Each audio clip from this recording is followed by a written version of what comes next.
Sénégal5.com. Sénégal5.com est un site d'information en temps réel du Sénégal et du reste du monde.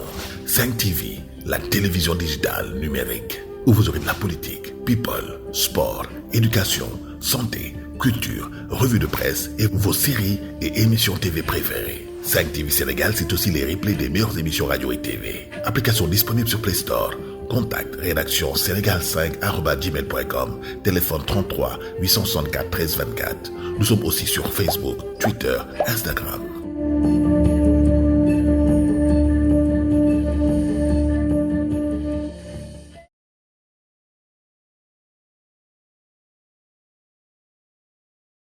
Amis téléspectateurs de Sénégal 5 TV, c'est un plaisir de vous retrouver encore une fois. Alors tey ba léegi tey ñu ngi fii Nord Foire donc bu ñëwee studio Yaro Ndiaye c'est normal que ñu jéem a sekk waxtaan ak stars yi nga xam ne ñoom lañ fi dajeel. Alors am na keneen koo xamante ne moom it ñu ngi toog moom.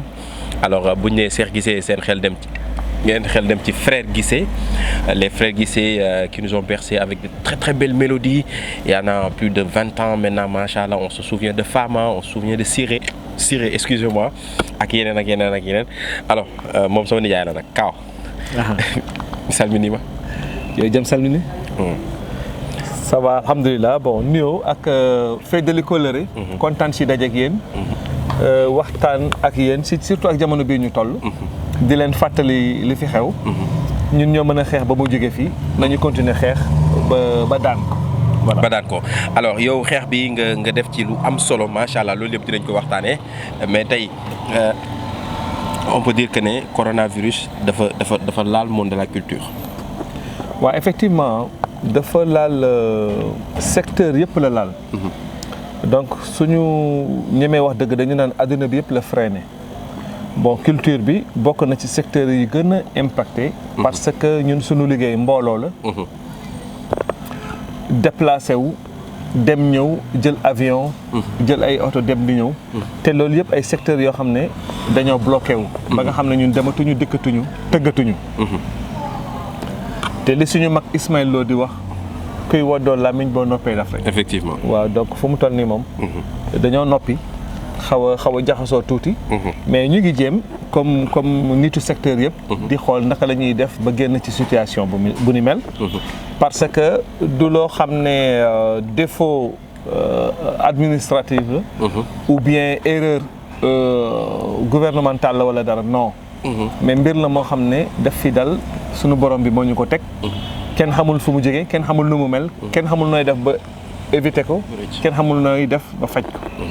donc dañuy ànd ak melokaanu jamono ji di xool nu ñuy def ba daan ko. mais di continuer di sant yàlla di ñaan borom bi mu jóge fi. voilà alors yu mel nii bu amee est-ce que doo leen toog ngeen xalaat ay alternatives nekk di def musique rek c'est vrai que musique dafa fiir mais est-ce que ça ne vous a pas fait penser que nekk di def musique rek peut-être de solution bi il faut souvent ngeen am yeneen buntu. waaw man loolu je pense que ci secteur yëpp la secteur bu waay mën a nekk nit ki nekk ci bureau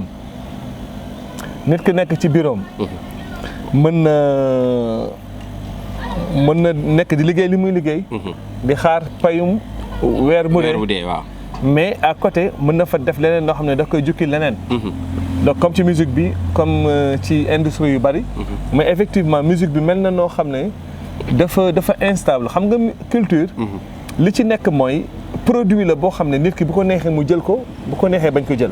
effectivement. nekk na leneen noo xam ne yombal nañ ko mu ngi jaar ci ay plateforme yoo xam ne booy tëdd di nelaw sax. fi ngay nelaw musique da lay fekk fi ngay nelaw. dëgg la. donc mu ngi ci oto yi mu ngi ci rajo yi mu ngi ci hôtel yi mu ngi ci boutique yi. mu ngi ci internet yi mu ngi ci téléphone yi mu ngi à tout bout de champ. foo toll musique fekk la fa ba nga xam ne. du loo xam ne nit ki daf koy bu ko neexee mu bañ ko jënd. dëgg la mais xam nga kiy produire meew ak suukar. bu ko produire meew bi neex suukar bi neex. boo ko stocké fii lu mu yàgg. di nga gis kër bu ñëw jënd meew bi. parce que dañ koy soxla tous les jours. mais musique da nga koy dégg tous les jours da nga koy soxla tous les jours da nga koy consommer tous les jours. mais du loo xam ne. vraiment c'est vital. boo ko amul doo dund. dëgg la loolu moo tax musique bi nekk lu ñu war a supporter. effectivement mu ngoog alors donc je pense que ne donc il faudra que ay alternatives ñu koy wut souvent alors yow tey Covid 19 comme tu as dit, cette musique voyage là, surtout les Frères Guissé, on sait que vous êtes trop à l'international très souvent. Donc la moitié du pays ci biti la leen fekk. ñu ñëw donc fu mu nekk nii ñu ne voyage amul dara amul tey en matière de date en matière de concert est-ce que mën nañ xayma le nombre de dates et le nombre de concerts que yi nga xamante ne vous l'avez annulé.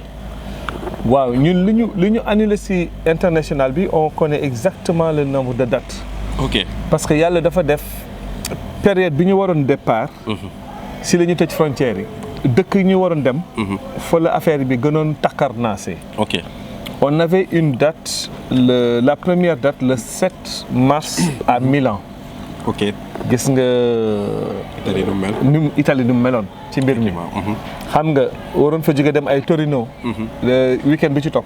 jóge fa waroon ñëw France. jóge fa waroon dem Allemagne jóge fa waroon dem Belgique. ok donc yooyu yëpp benn par benn dëkk yi di tëj seen frontière ba tournée yi noonu lañ ko annulé. Donc ça a tourné autour de 17 dates. On devait faire le dernier concert le 11 avril pour ñibbisi le 12 avril à Dakar. Ok. Donc toutes ces dates-là, non seulement ces dates ont été perdues, mais réservation quelques hôtels la ñuy defoon. Ok. am na ci yenn dëkk yoo xam ne il fallait faire les réservations d'hôtel parce que da ngay ñëw ba foofu fekk du am. surtout ci yenn mois yi. ak les billets d'avion qu'on avait déjà pris avec la compagnie je peux citer Royal Air Maroc. dañoo tëj après seen porte yi ñu ne fermé jusqu'à nouvel ordre.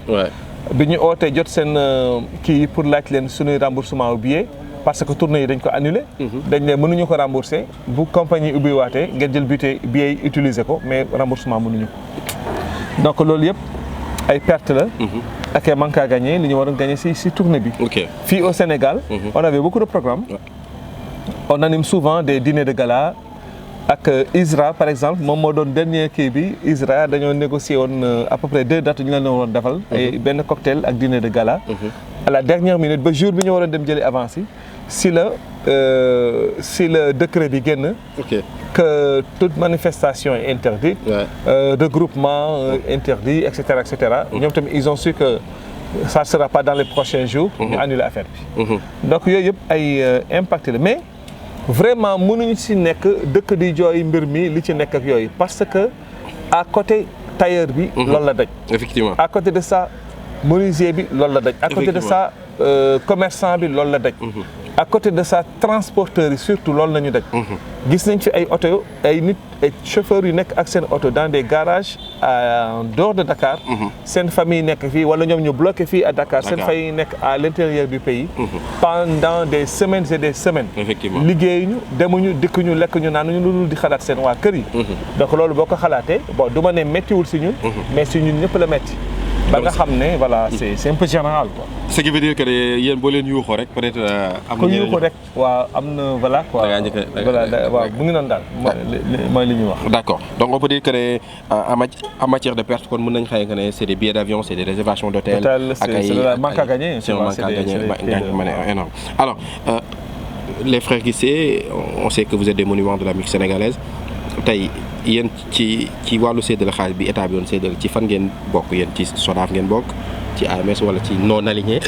waaw ñun ñu ngi bokk ci SODAV. ok ñu ngi bokk ci SODAV mais je trouve déplorable le fait que coow li bari si trop te mënoon na ñàkk quoi.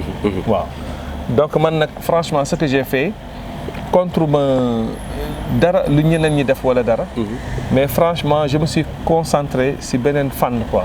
ok mais loolu dama ne naa toog xaar ba keroog mu ñëw mais je sais que coow li ci am bari na te jagu ci woon xëccoo bi ci am bari na te jaru ko ci woon et cetera et cetera. mais mbir maa ngoog daal mais man ci ñi inscrire SODAV laa bokk. fu mu toll nii il paraît que dossier bi dem na SODAV yónnee nañ chèque bi. ñu ngi xaar ñoom ñu séddale naka lañ koy séddalee ñaata lañ ciy am. ñu xaar lu ci am rek bon muy noonu quoi. mais je trouve franchement triste qu'il y ait vraiment ce tiraillement entre musiciens entre instrumentistes après. mais ban jàngat nga ci am bu fekkee musique sénégalaise pour ñu séddoo xaalis c'est un problème musique sénégalaise structure bi dëgërul ban jàngat nga ci am. waaw gis nga jàngat bi dafa yaatu. parce que boo nee SODAV kese du nii boo nee AMS kese IAM mu ngi fi. musiciens yi mais xam nga loo gis il faut moom structure. fii depuis le Sénégal et le Sénégal. Musique bi secteur la boo xam ne ça n'a jamais été structuré. ok foofu mooy faux départ. faux départ bi ok. donc loolu mooy répercuté wu ci association yi. répercuté wu ci SODAV. BSDA bi mu fi nekkee et cetera. parce que tey boo jógee di ubbi pharmacie.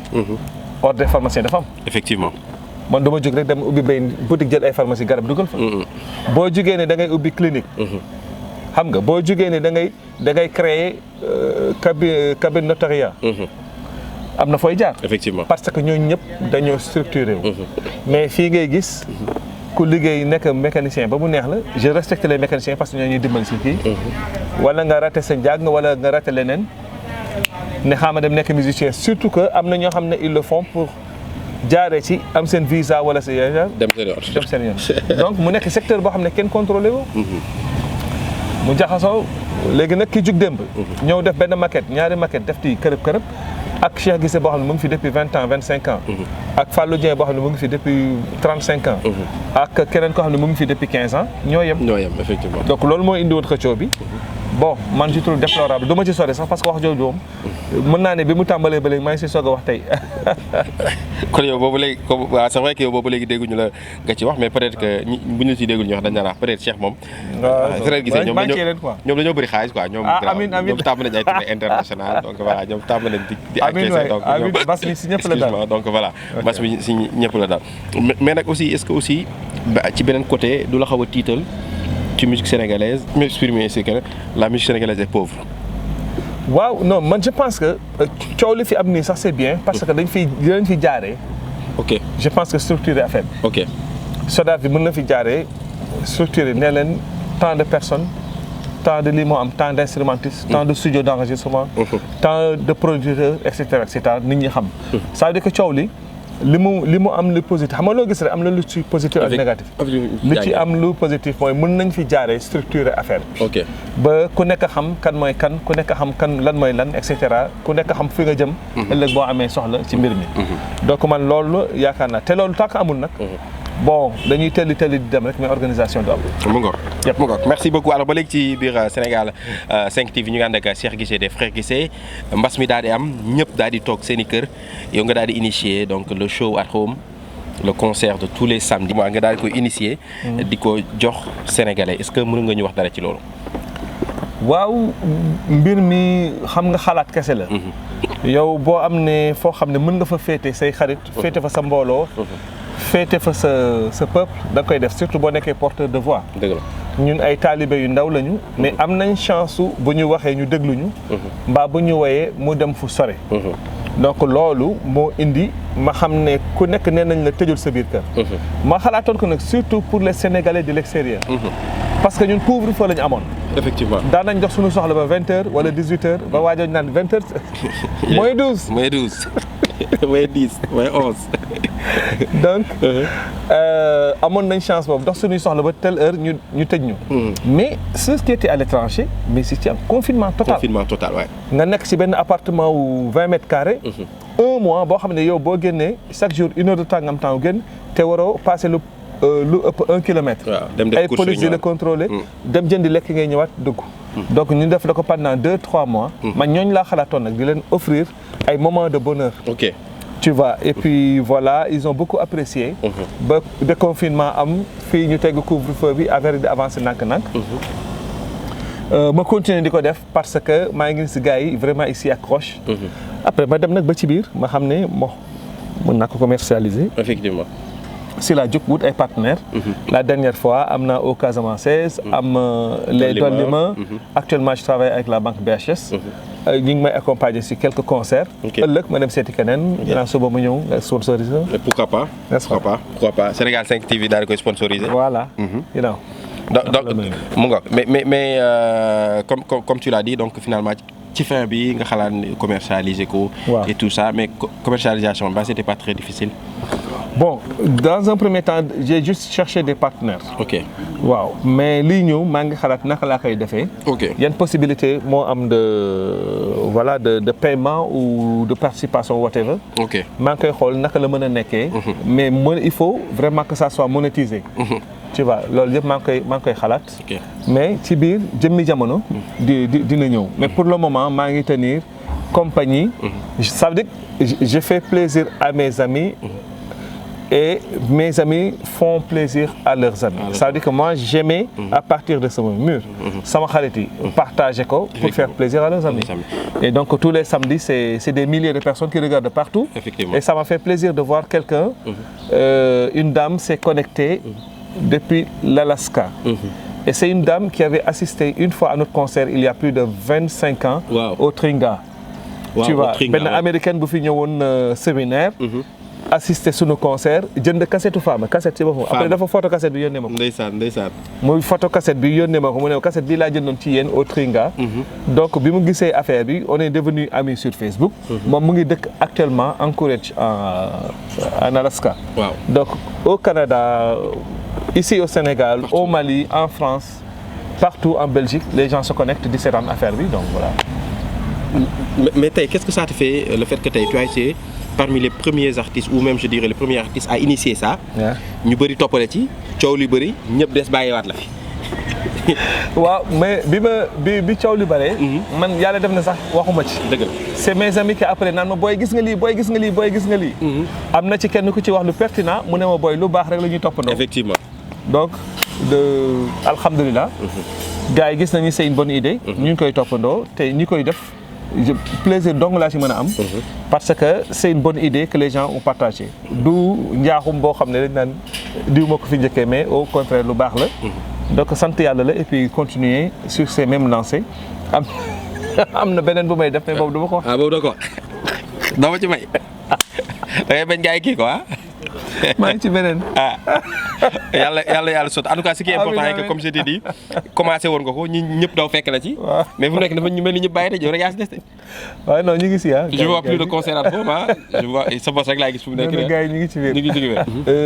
je pense à une chose. ok xam nga corona bi lu mu tëjoon dafa bëri. effectivement nit ñi dañoo soxla benn bouffée d'oxygène quoi. Moi, j'ai repris la salle de sport. Effectivement. J'ai repris le sport comme tout un chacun. Mais li ma seetlu ci sport bi mooy musique américaine la ñuy tegal ñu siy sport di tëb di daal. Effectivement. Et moi, je pense à beaucoup de titres sénégalais ma jaxase leen. ci liggéey boobu laa nekk actuellement. Cool. Donc suupa bu ci yàlla àndee am na benn morceau buy ñoo xam ne dans toutes les salles de sport salles fitness tout ça ou bien nga yore sa kii day déglu. ngay déglu musique sénégalaise mu lay accompagner ngay sport. dafa baax. Campagne là pour redonner de l'énergie à ces personnes qui étaient confinées, enfermées pendant plusieurs temps, c'était corona. Décompresser quoi. Voilà. Effectivement, c'est ça. Effectivement. Donc on attend ça avec beaucoup de plaisir et voilà, émission bi jeex na. On est ensemble. Merci, c'est toujours un plaisir. C'est moi qui vous remercie ñëw seet si ñu liggéey bu nice bi di xarale ci wolof ñu ngi leen di wax ay xaralekat. waaw donc yéen a ngi. ça veut dire que bu dul woon yéen ñun li ñuy def du am benn sens kenn du ko xam. dëgg la donc ñun bu ngeen ñu woowee dañuy wuyu. ba noppi jox leen le plus grand respect. D'accord. Merci beaucoup amis téléspectateurs et internautes de Sénégal 5 TV. C'était Cheikh Guissé, donc Cheikh Tidiane Guissé des Frères Guissé. On se retrouve très très bientôt avec d'autres stars.